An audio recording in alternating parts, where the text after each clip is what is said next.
చాలా మంది ఒక ప్రశ్న అడుగుతుంటారు, కొన్ని ముస్లిం దేశాల జెండాలపై చంద్ర కోసం కనిపిస్తుంది కాబట్టి ముస్లింలు చంద్రుణ్ణి పూజిస్తారా? సమాధానం స్పష్టంగా కాదు.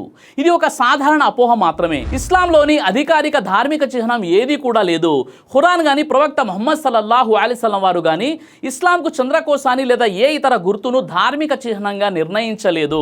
జెండాలపై కనిపించే హిలాల్ లేదా చంద్రకోశం చారిత్రకంగా కొన్ని ముస్లిం రాజ్యాలు, ముఖ్యంగా ఒట్టోమాన్ సామ్రాజ్యం ఉపయోగించిన ఒక రాజ్య చిహ్నం మాత్రమే. అది ఇస్లాం విశ్వాసానికి ఇది ప్రతీక కాదు. ఖురాన్ ఈ విషయంలో ఎంతో స్పష్టంగా చెబుతుంది.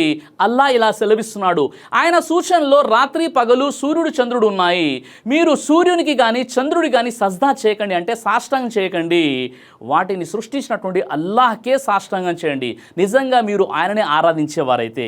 సూర్య ఫుస్సిలత్ సూరా 41 ఆయత 37. ఈ ఆయత ఒక గొప్ప సత్యాన్ని తెలియజేస్తుంది. సూర్యుడు చంద్రుడు నక్షత్రాలు అన్నీ అల్లా సృష్టించిన సృష్టులు మాత్రమే, వాటికి స్వతంత్ర దైవత్వం లేదు.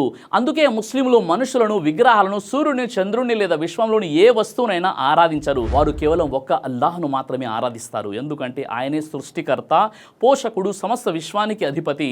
ఇస్లాం ఏ జెండాపై, ఏ చిహ్నంపై, ఏ గ్రహంపై ఆధారపడిన మతం కాదు. ఇస్లాం యొక్క పునాది కేవలం తౌహీద్, అంటే ఒకే ఒక సృష్టికర్త అటువంటి అల్లాహ్ను మాత్రమే ఆరాధించడం. ఆయన మన కళ్ళకు కనిపించకపోయినా ఆయన సృష్టి, ఆయన శక్తి, ఆయన సూచనలు విశ్వమంతా కనిపిస్తూనే ఉన్నాయి. అందుకే ముస్లింలు చంద్రుణ్ణి కాదు, సూర్యుడిని కాదు, ఏ సంకేతాన్ని కాదు, వాటిని సృష్టించిన ఒక్క అల్లాహ్ను మాత్రమే ఆరాధిస్తారు. సుబ్హానల్లాహ్. ఈ వీడియోని లైక్ చేసి ప్రతి ఒక్కరికి షేర్ చేయండి.